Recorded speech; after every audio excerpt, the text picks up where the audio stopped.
হয়ে গেছে দেখে আমি আজকে এটার সাথে এই কোকোলা নুডলস কিছু অ্যাড করে দেব, যাতে মিক্স না হয়, বোঝা না যায়। তারপর এই যে গত রোজ বানানো শুরু করে দিয়েছি, সেই জন্য এখানে চিকেনগুলা ছুটে ছুটে নিয়েছি, খুলে খুলে নিয়েছি।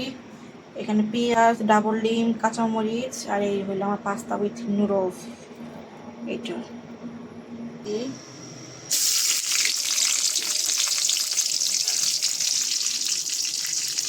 ঝাল ঝাল হোক।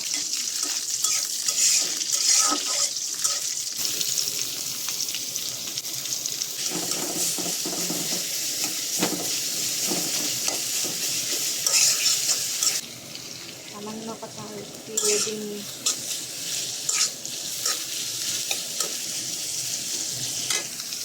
ভেঙে দিব।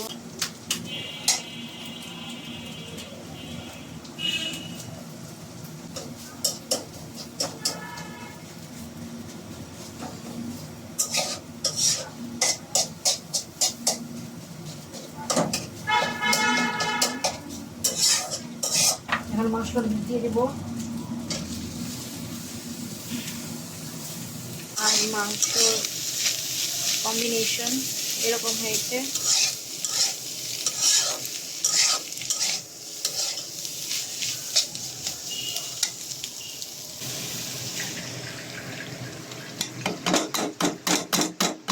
তো নুডলস কম, পাস্তা কম ছিল দেখে আমি নুডলসটা দিয়ে দিয়েছি এভাবে।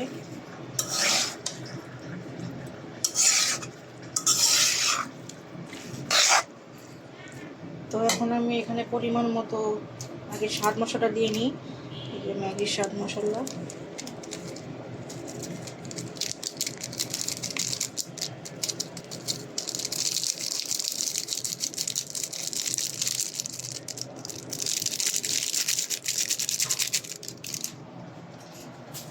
এরপর লবণ দিয়ে নিচ্ছি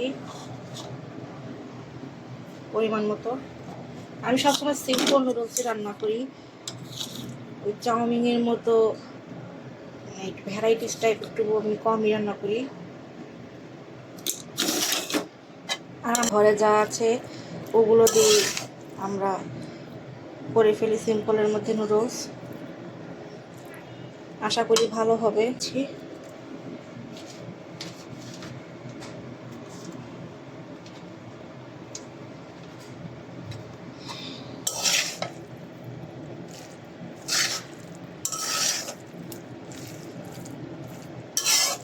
তো এভাবেই কম নুডলস হয়তো বলে গেছে, পরিমাণ দেখি বেড়ে গেছে।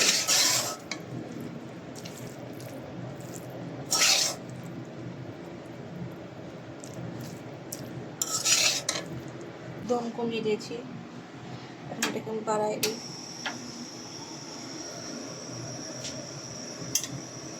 বাড়িয়ে দিয়ে ঝরঝরা করে নামিয়ে ফেলবো।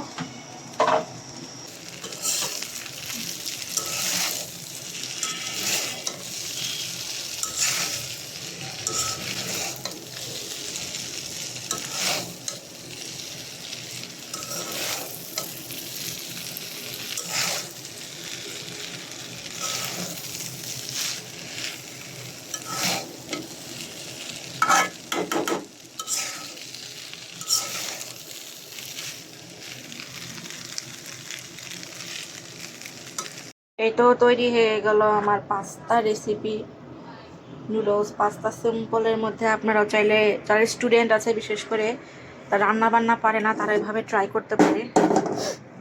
আপনারা চিকেন দিয়ে, আপনাদের চিকেন আমি এড করতে হবে না। আপনাদের বাসায় যদি মুরগির মাংস রান্না করা থাকে, তো সেটা দিয়ে আপনি ধুয়ে মশলাটা, না হলে মশলা পছন্দ করে সেটাই করতে পারেন সহ।